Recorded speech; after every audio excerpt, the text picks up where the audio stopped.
fan lamp.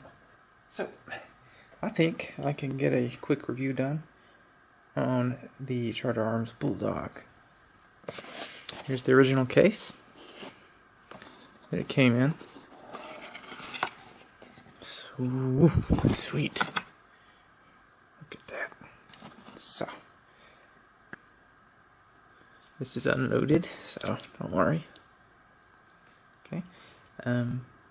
I'll start with giving a bit of a background. This gun was inherited by us. This is such a cool 44 Special. It really introduced me to the caliber.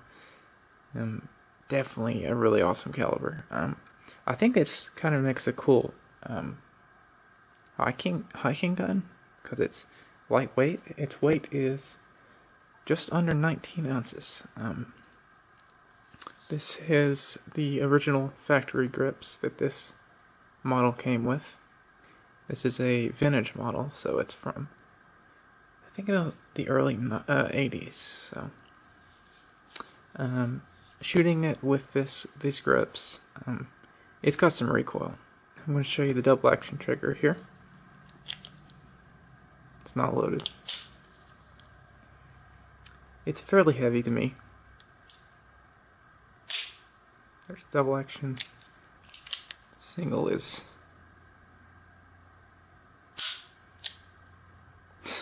plenty light.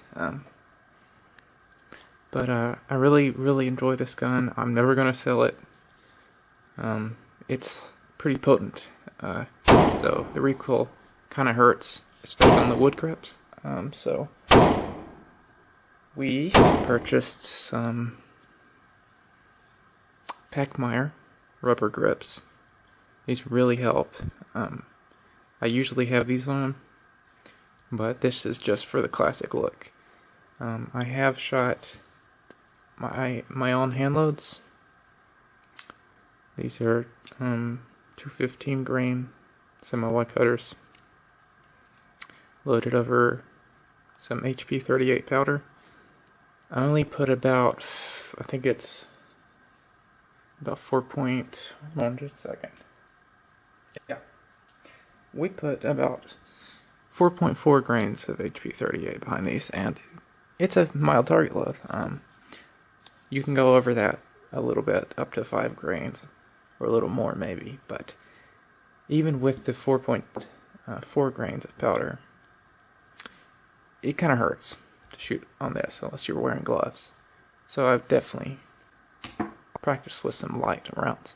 Here's the results of this bullet hitting some targets. Actually, this hit a thick book. Got stuck in the pages, so that's what that is. Here's just an M-Tech knife, just for decoration. How do you like my Christmassy blanket I've covered the table with? Alright, let's move on to some reliability. Of course, it's a revolver and it's stated. There's the lockup. Very tight lockup. It's stayed in time. The only little issue is this screw right here. Due to the recoil, I think, of the rounds, tends to want to screw itself back in. Screw itself back into the frame here. But you just take a little flat head and you can turn it, push it just, I like it to be just under flush, like it is here. And that's for retaining the cylinder.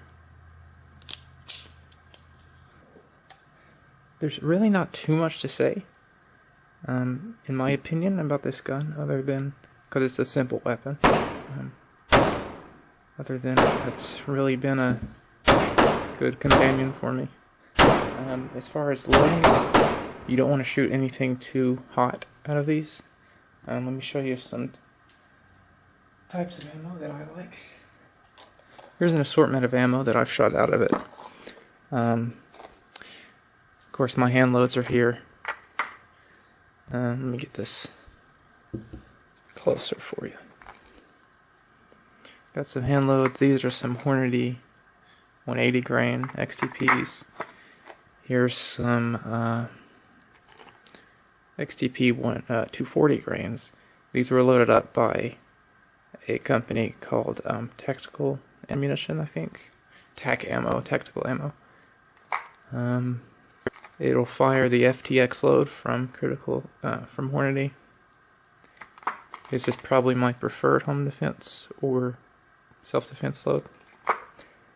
And also, let's see, what else do I have? I have some, I thought I had some Georgia Arms. There we go. Here's some Georgia Arms target loads. I love this stuff.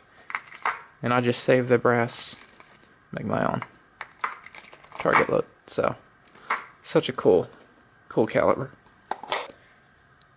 So, I think that's all I want to say.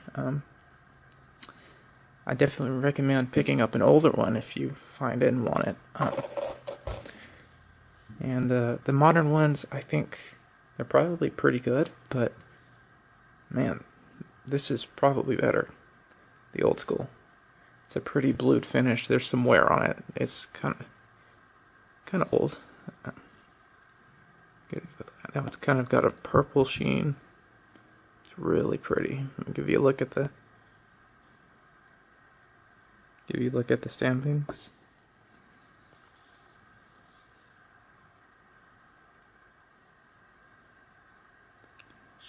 So, I wonder if you can see it on the barrel in this. Cool, huh? Alright. I'm just going to leave it at that. It's more of a showcase instead of a big review, but how does he rate it?